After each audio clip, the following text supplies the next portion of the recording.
कहाँ जा रहे हैं? मैं तो यहाँ हूँ ना। ये तो मेरे लिए आया है ना। कि मुझे हारने से बहुत डर लगता है, कामयाबी मुझे उसी डर की वजह से मिली है। आज आपने वही डर मुझ में फिर से जगा दिया। ये प्रोजेक्ट तो गया आपके हाथ से।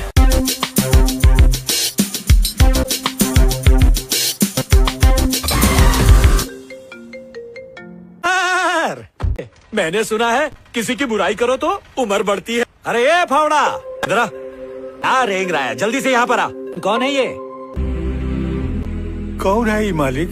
देख लिया ना, लेकिन गांव का खुजली वाला कुत्ता भी आपको भाव नहीं देगा। चुपचाप यहाँ से कट लो। जाने के लिए धन्यवाद, चलता हूँ।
हेलो फ्रेंड्स, कैसे हैं आप? उम्मीद है कि आप सब खैरियत से होंगे। फ्रेंड्स, आज मैं आपके लिए जो मूवी लेकर आया हूं, आज की इस वीडियो में जिस मूवी का हम रिव्यू करेंगे, जिसकी स्टोरी आप दोस्तों के साथ शेयर करेंगे, इस मूवी का नाम है महाराशी। ये बहुत ही प्यारी मूवी है। 2019 में ये तेलुगु ज़बान में बनाई गई एक एक्शन मूवी है, जिसकी आप मुकम्मल स्टोरी सुनेंगे तो यकीनन आपको इसकी ये स्टोरी बहुत पसंद आएगी और ये एक एक्शन ड्रामा फिल्म है। इसके अंदर जो एक्शन सीन हैं वो बैनुल अक़वामी मेयार के मुताबिक उनको रिकॉर्ड किया गया है और मुझे उम्मीद है कि ये आज की वीडियो आपको बहुत पसंद आएगी। तो आए सबसे पहले महाराशी मूवी के मतलब मर्जी कास्ट के मतलब बात कर लेते हैं। महेश बाबू कृषि कुमार यूएसए में बिजनेसमैन जो बाद में किसानों का मददगार बन जाता है। पूजा हिगड़े पूजा कृषि की यूनिवर्सिटी के दौरान की गर्लफ्रेंड। अलारी नरेश रविशंकर कृषि का दोस्त और अंगेजिंग किरदार इस मूवी में उसने अदा किया। जगापति बाबू विवेक मित्तल एक अहम सानवी किरदार महाराशी मूवी में अदा कर रहे हैं। प्रकाश राज कृषि के वालिद का किरदार अदा कर रहे हैं। जसोदा कृषि के वालिद। राव रमेश चांद परसांकर कृषि के उस्ताद के तौर पर इस मूवी में आपको नज़र आएंगे। मीनाकशी दिग्गज निधि अनिया पल्लवी रवि की मोहब्बत। इसके अलावा बहुत सारे और भी अदाकार इस मूवी में शामिल हैं और सब ने अपना अपना इस मूवी में किरदार अदा किया। फिल्म के बारे में अगर मज़ीद हम बात करें तो इस फिल्म के डायरेक्टर वंशी पायदिली, राइटिंग वंशी पायदिली, हरी एशोर सोलोमोन, प्रोड्यूसर दिल राजू अश्विनी दुत प्रसाद, मौसीकी दिविश्री प्रदीप, सिनेमाटोग्राफर जो हैं वो हैं के.यू. मोहनान, एडिटिंग परवीन के.एल. इस मूवी के बजट के मतलब अगर हम बात करें तो इसका बजट तकरीबन 1.45 अरब के करीब था, जिसने 200 करोड़ बॉक्स ऑफिस पर इससे भी ज़्यादा का रेवेन्यू इसने जनरेट किया। इस मूवी की मुकम्मल स्टोरी में आगे बढ़ने से पहले आपको कृषि कुमार के मतलब एक इसका खुलासा हम बयान कर देते हैं महाराशी मूवी का। कृषि कुमार एक कामयाब यूएसए बेस्ड बिजनेसमैन। यूनिवर्सिटी के दिनों में इसने अपने दोस्त रविशंकर की मदद की, लेकिन कामयाबी की लालच में इसने अपने दोस्त और मोहब्बत पूजा को छोड़ दिया। बाद में इसका दिल जागा जब इससे नए जानकारी होती है और वो वापस भारत एक छोटे गांव और किसानों की मदद के लिए वापस आता है। महेश बाबू ने टिप्पू में 3 मुख्तलिफ लुक अप वाले किरदार अदा किए। कॉलेज स्टूडेंट, बिजनेसमैन और समाजी रहनुमा। ये महाराशी मूवी जो है बहुत ही प्यारी मूवी है और अब हम इसकी मुकम्मल स्टोरी आप दोस्तों के साथ शेयर करने की तरफ बढ़ेंगे। इसकी मुकम्मल स्टोरी जब आप सुनेंगे तो आप बहुत एंजॉय करेंगे। न्यूयॉर्क की चमकती सड़कें, आसमान से बातें करते हुए टावर्स और तेज़ हवा के साथ दौड़ती कारों की लाइन में एक काला लैंड रोरो पोर्श बड़ी शान से चल रहा था। उसके शीशे काले थे मगर अंदर बैठे शख्स की आंखों में रोशनी थी। रोशनी कामयाबी की, गुरूर की और शायद खालीपन की। वो था ऋषि कुमार, एक अरबपति, एक सिलिकॉन वैली का बादशाह। वो नौजवान जो आज दुनिया के 100 कामयाब तरीन जीईओ के फहरिस्त में तीसरे नंबर पर था। लेकिन उसकी कामयाबी, उसकी ऊंचाई के पीछे एक बहुत बड़ी कहानी है, एक सफ़र है, एक जद्दोजहद है ऋषि का सफ़र भी कुछ ऐसा ही था। बाब नंबर 2 में कॉलेज के दिन, दोस्ती, मोहब्बत और खुददारी। अब हम उसी मोड़ पर वापस चलते हैं। हैदराबाद, इंडिया, एक खूबसूरत हंसते बसते शहर में जहां university of science and technology में दाखिला पाने वाले तलबा के ख्वाब बहुत बड़े होते हैं। ये वो लम्हा था जब ऋषि कुमार एक आम मगर ज़िद्दी नौजवान था जो अपनी माँ बाप के ख्वाबों को अपनी हकीकत बनाना चाहता था। माँ, एक दिन मैं कुछ ऐसा बड़ा काम करके दिखाऊंगा कि दुनिया मेरा नाम लेगी, मुझे याद करेगी, मुझे अच्छे लफ्ज़ों में याद किया जाएगा। मैं ऐसा अपना एक नाम बनाऊंगा। पर बेटा, राह आसान नहीं है, रास्ता खुद बनाना होता है। माँ, मुश्किलें मेरा इम्तिहान नहीं, मेरा हदफ है। क्लासरूम में कदम रखते ही ऋषि की मुलाकात हुई रविशंकर से।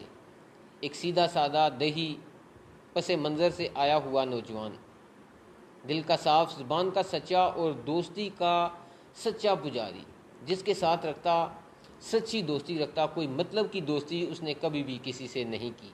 इन दोनों के बीच इख्तलाफ था, मिजाज का फ़र्क था, लेकिन ख्वाबों की लगन एक जैसी थी। यानी दोनों अपनी मंजिल पर पहुंचने के लिए दोनों के जो ख्वाब थे वो एक जैसे थे।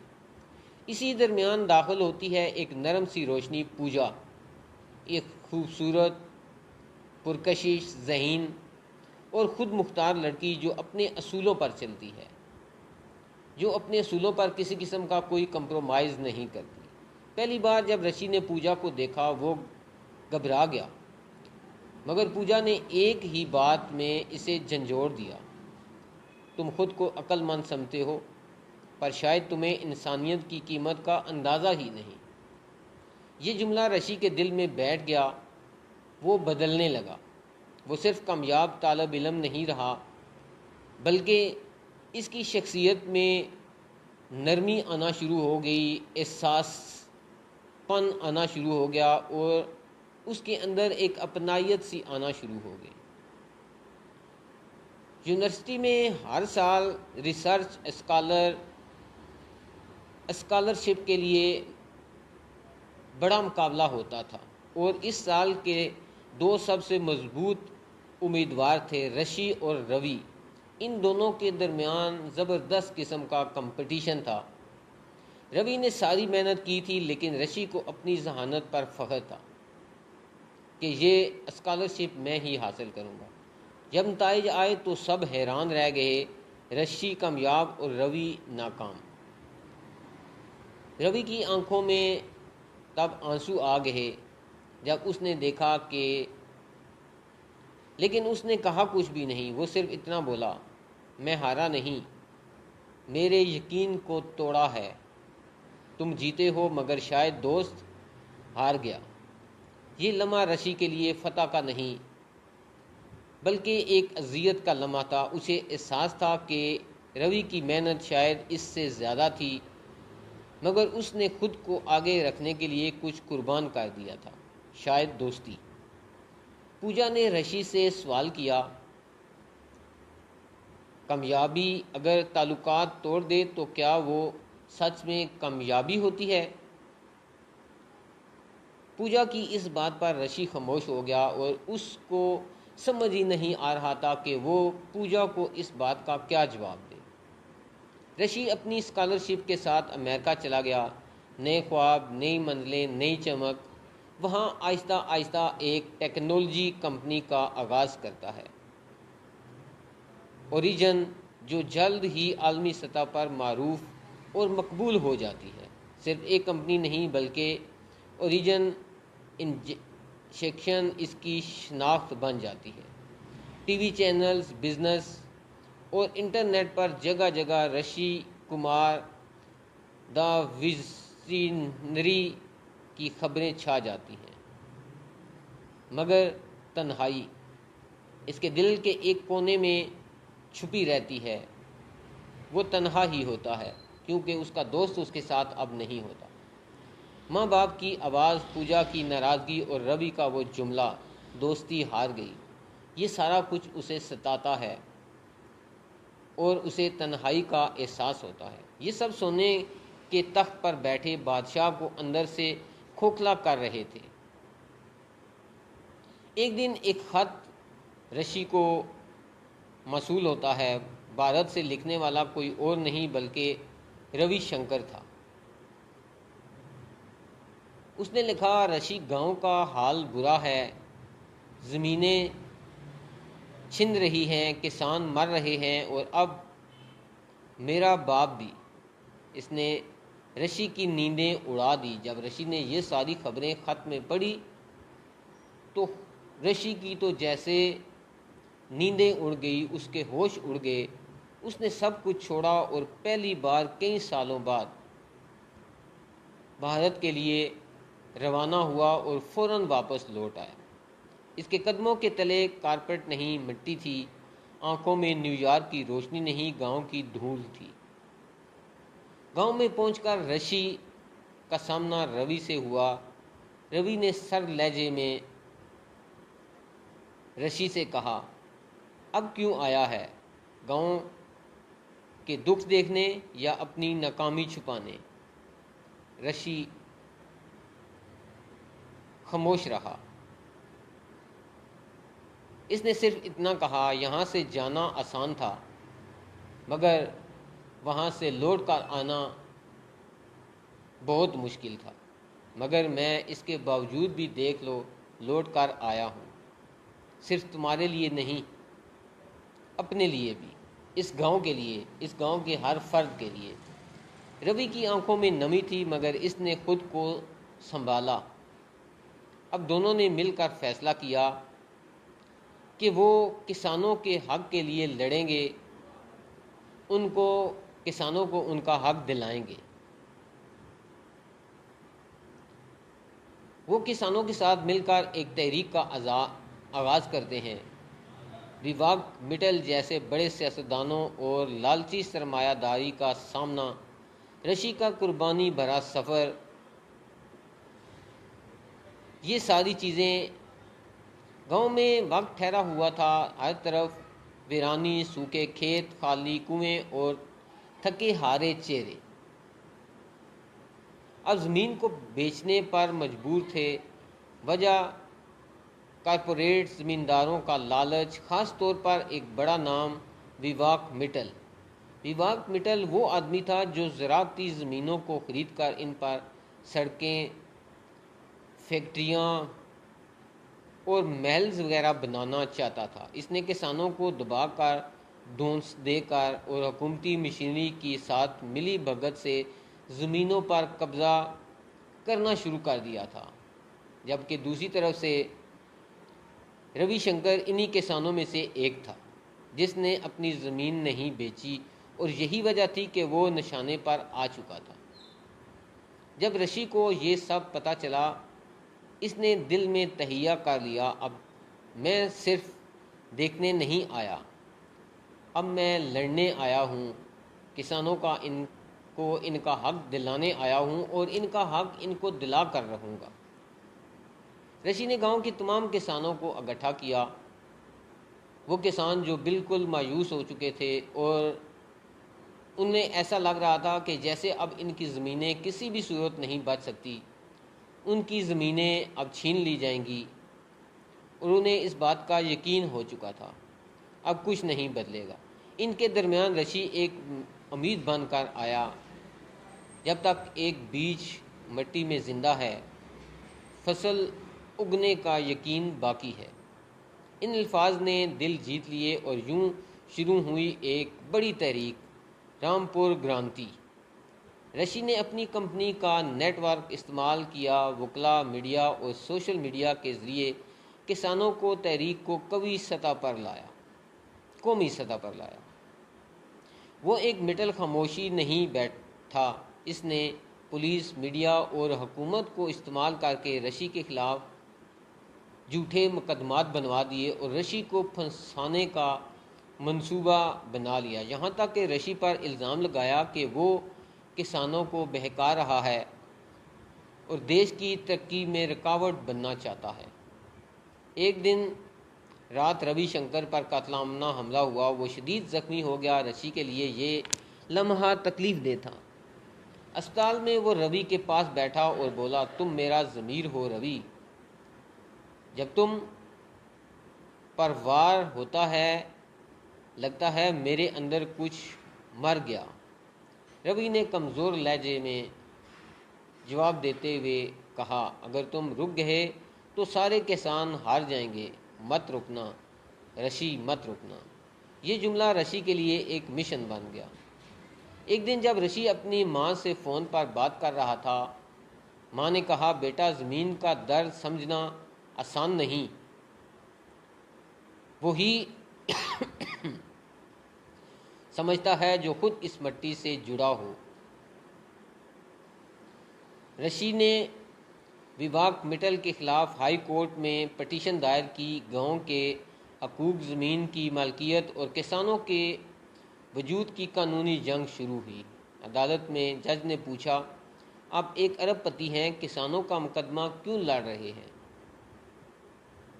रशी ने जज को जवाब देते हुए कहा, क्योंकि मैं भी एक किसान का बेटा हूँ। मैं जानता हूँ खेत सिर्फ ज़मीन नहीं बल्कि आने वाली नस्लों की ये अमानत होते हैं। ये जुमला समात में गूंजता रहा। अदालत में मामला लंबा खिंच गया। मीडिया दो हिस्सों में बंट गया, एक वो जो सरमायादारों के साथ था और दूसरा वो जो रशी के साथ खड़ा था। पूजा, जो पहले रशी से नाराज़ थी, अब गांव आ चुकी थी। वो बोली, शायद तुम वो नहीं रहे जो कॉलेज में थे, तुम बेहतर हो चुके हो। दोनों के बीच वो खामोशी अब मोहब्बत बन चुकी थी और ये दोनों एक दूसरे के आहिस्ता आहिस्ता करीब से करीब तर आते जा रहे थे। इनकी कुर्बतें बढ़ती जा रही थी और मोहब्बत का आगाज़ इनके दरमियान हो रहा था। रशी ने मुस्कुराकर जवाब दिया, रशी, हमें तुम्हें वापस नहीं जाने देंगे, तुम हमारे पास ही रहोगे। रशी ने मुस्कुराकर जवाब दिया, अब मेरा बोर्ड इन खेतों में है और मेरी कंपनी इन किसानों की उम्मीद है। मैंने वापस आकर खुद को पाया है, अब मैं कभी भी वापस नहीं जाऊंगा। मैं आज जो कुछ हूँ अपने माँ बाप, दोस्त और किसानों की बदौलत हूँ। दौलत से ख्वाब पूरे होते हैं, लेकिन मिट्टी से रिश्ता ज़िंदगी बदल जाती है।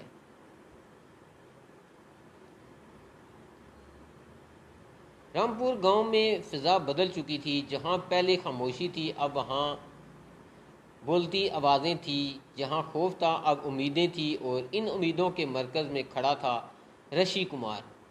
ये सारा कुछ ऋषि कुमार ने ही किया था और ये उसी की बदौलत सब कुछ मुमकिन हुआ था। लेकिन जद्दोजहद ख़त्म नहीं हुई थी। अदालत की जीत के बाद किसानों को अपनी ज़मीन वापस मिल गई, मगर ज़िंदगी बेहतर बनाना अभी बाकी था। ऋषि ने फैसला किया कि वो सिर्फ कानूनी फतह पर नहीं रुकेगा, वो अमली तब्दीली लाएगा।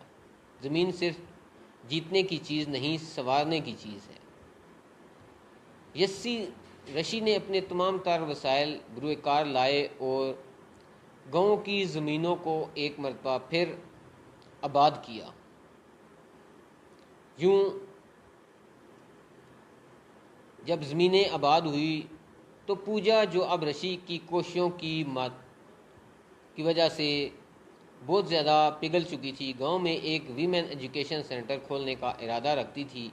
एक दिन जब वो खेतों में दोनों बैठे थे, पूजा ने कहा, ऋषि, तुमने मेरे ख्वाब को भी जीतने का हौसला दिया, क्या हम ये सफ़र अब साथ तय कर सकते हैं? ऋषि ने मुस्कुराकर आंखों में नमी लिए हुए बोला, हमने अलग अलग सफ़र किया मगर मंजिल एक ही निकली, यही प्यार है पूजा। इस तरह यहाँ पर आकर कहानी का एंड होता है और इस कहानी से हमें ये सबक मिलता है कि जब आप हार ना माने, पुख्ता इरादों के साथ अपने मिशन को जारी रखें तो कामयाबी ज़रूर आपके कदम चूमती है। जैसा कि इस मूवी में आपने देखा कि महर्षि मूवी में सारा कुछ ये तय उसने किया और आखिरकार कामयाबी उसके कदम चूमने लगी। तो फ्रेंड्स, ये थी आज की हमारी वीडियो। उम्मीद है आपको आज की हमारी महारशी मूवी की ये स्टोरी पसंद आई होगी। मज़ीद ऐसी वीडियोस और ऐसी स्टोरीज सुनने के लिए अगर आपने अभी तक हमारे चैनल को सब्सक्राइब नहीं किया है तो चैनल सब्सक्राइब कर लें। मिलते हैं नेक्स्ट वीडियो में।